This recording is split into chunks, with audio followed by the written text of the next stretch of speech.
This is my ultimate food on a budget. As a chef, I know it's not what you spend on ingredients, but results on the plate that count. Using cheap cuts and leftovers and working them hard in the kitchen gives you food on a budget that tastes $1 million. And I'm going to show you how. First up, my flavor-packed lamb with fry bread. Whether I'm cooking high-end dishes or rustic dishes, trust me, it all has to be impressive. So this lamb dish proves that you don't have to spend a fortune to create delicious food.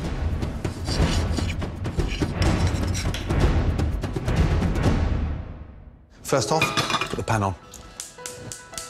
This is a lamb steak, and it's cut just above the leg, just here, because you can see that delicious bone running through the centre, and that's full of marrow, so that just gives the lamb a nice added sweet flavour. Just take your knife, cut through each end. This stops the lamb steak from buckling, so therefore it cooks evenly and colours beautifully. Salt and pepper. Lamb needs quite a lot of help with the pepper, so be quite generous with the pepper. And just pat that down. The pan's just starting to smoke on the outside. Now put the oil in.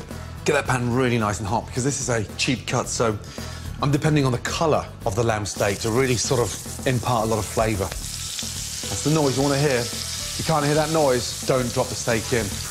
Put a little bit of garlic in there. Not chopped garlic, just whole, cloves of garlic, lightly crushed. Don't even waste time peeling them. In. Tongs, lift up. That bit of fat around the back, that's at the top of the leg. Tilt the pan and let all that fat render. Rendering is a chef's term. That means melting the fat. It works brilliantly when you're cooking a ribeye as well. Turn it over. Look at that colour there. Beautiful. Now it looks like an expensive cut, and we've got that nice, even sear all over. As it's cooking, just tilt the pan and baste. And basting the lamb steak just means you're sort of adding all that nice, scented garlic olive oil back into the lamb. Beautiful. Now take the lamb out and let the lamb rest. Beautiful.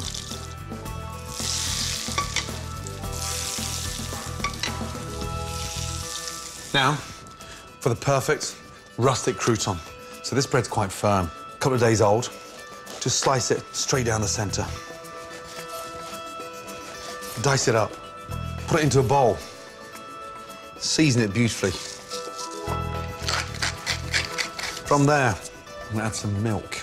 Sounds strange adding milk to a crouton, but it just gives it that nice, rich, creamy texture.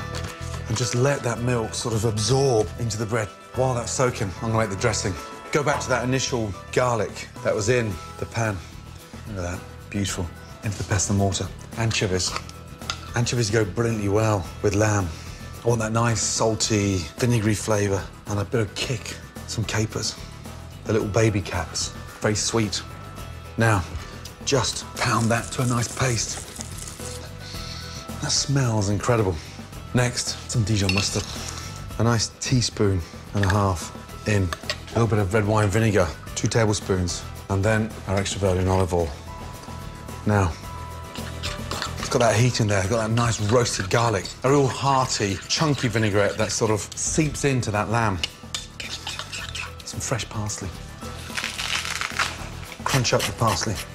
Delicious flavour. Parsley in. Nice.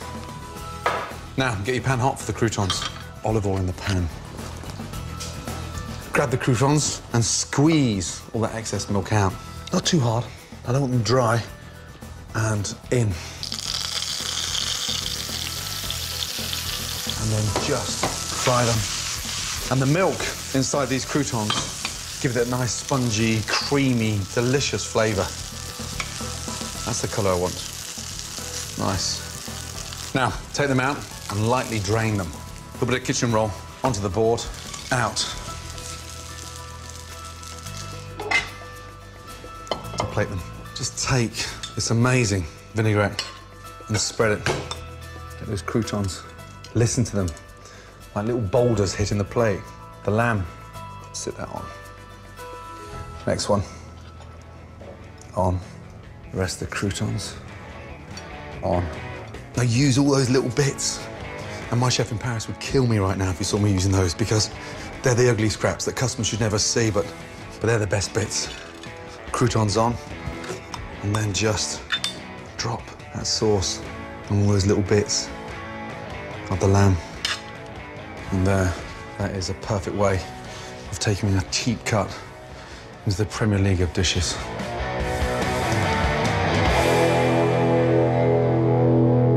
Stunning food doesn't have to be complicated. Keeping it simple produces amazing results and keeps costs down.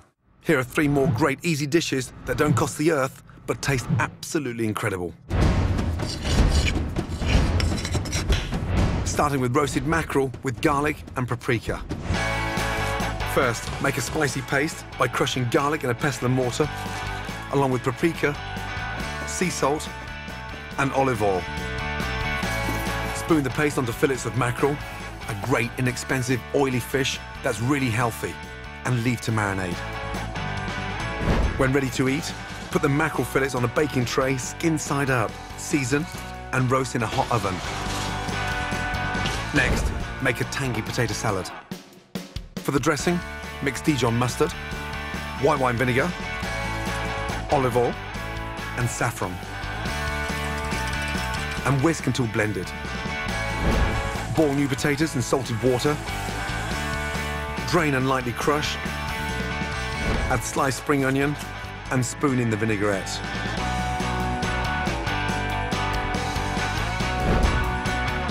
To serve, top the potato salad with the roasted mackerel and drizzle with more vinaigrette. A healthy meal that makes the most of cheap but delicious fish. Stunning roasted mackerel with garlic and paprika. My next brilliant budget dish is pork and prawn balls in aromatic broth. For the pork and prawn balls, in a bowl, add pork mince. Then add finely chopped prawns, diced ginger, and chopped chives. Season and roll into ping-pong-sized balls. For the broth, heat fresh stock and add star anise, oyster sauce, soy sauce, and sliced ginger. Gently simmer. Fry the pork and prawn balls in a pan until golden. Then transfer to the bubbling broth. Add handfuls of spinach, then serve. Top with finely sliced spring onions. A gorgeous, healthy dish that uses great value ingredients with amazing results. Pork and prawn balls in aromatic broth, ready to eat in under 20 minutes. An incredibly simple recipe that's perfect for using up leftovers. Easy arancini. First, chop mozzarella into small cubes. Then take handfuls of leftover risotto, add a cube of mozzarella, and fold into a ball around the cheese. This dish is perfect with leftover mushroom risotto, but it's great with any risotto. For the coating, prep 3 bowls, one with flour, one with breadcrumbs, and one with beaten egg. Dip each arancini first into the flour, then the egg wash, and finally the breadcrumbs. Then in a pan, heat the olive oil and fry the arancini until golden brown. Drain and serve simply with lemon. Easy arancini, a delicious, tempting treat that's great for leftovers and cooks in under 10 minutes. 3 quick and easy recipes that give maximum flavour for minimum cost. Fantastic dishes that prove you don't have to spend a fortune to eat amazing food at home. Nice. Next, 5 more of my 100 tips that'll make cooking in the kitchen easier. First up, a great cheap staple, how to cook the perfect rice. Basmati rice, the king of all rices. Light, fluffy, delicious, and I'm going to show you how to cook it perfectly. Now, start off with 400 grams of rice. Rice in, spot on. So what I'm going to do now is just rinse off the dust and the starch. Cold water, always. and just rinse the rice. That stops the rice from becoming clumpy in the pan and allows it to become really nice, light and fluffy once it's cooked. Rice into the pan. Now, to make a plain, fluffy rice exciting, we're going to infuse it. 3 cardamom pods, and just get the pods and just pierce them so it allows all that flavour to come out. Cardamom pods, and then star anise. Now, these are beautiful. Whole star anise. It makes it really nice and fragrant. Salt and pepper. A lot easier to season the rice now than it is once it's cooked. You start to break it up when you season it once it's cooked. Now, it's basically 1 part rice to 1.5 part water. 600 mils, always start it off in cold water. Cold water in.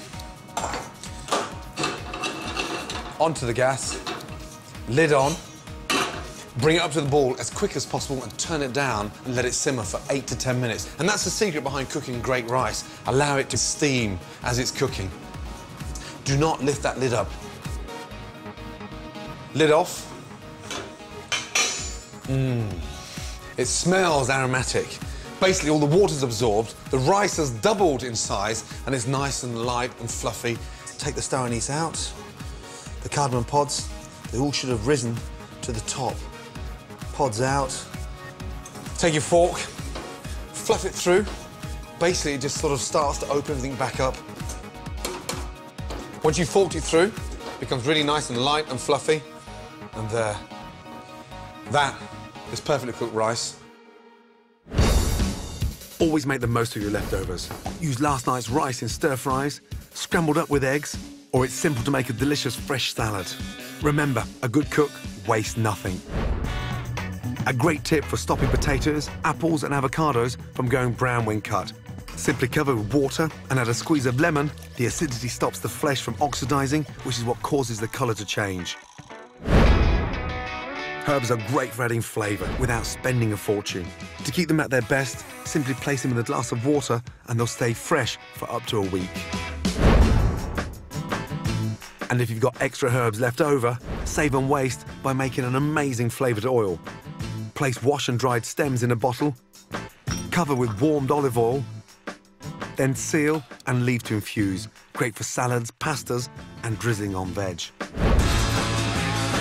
Coming up on my ultimate guide to cooking on a budget, how to make the most of your ingredients. And this is where you get so much more bang for your buck out of the sausages because the skin's off and the real flavour is going to come through. More essential kitchen knowledge. It should be cut thin like this, there's more flavour. And a delicious and cheap spicy sausage rice. That is an amazing way to take spicy Italian sausages to a completely different level.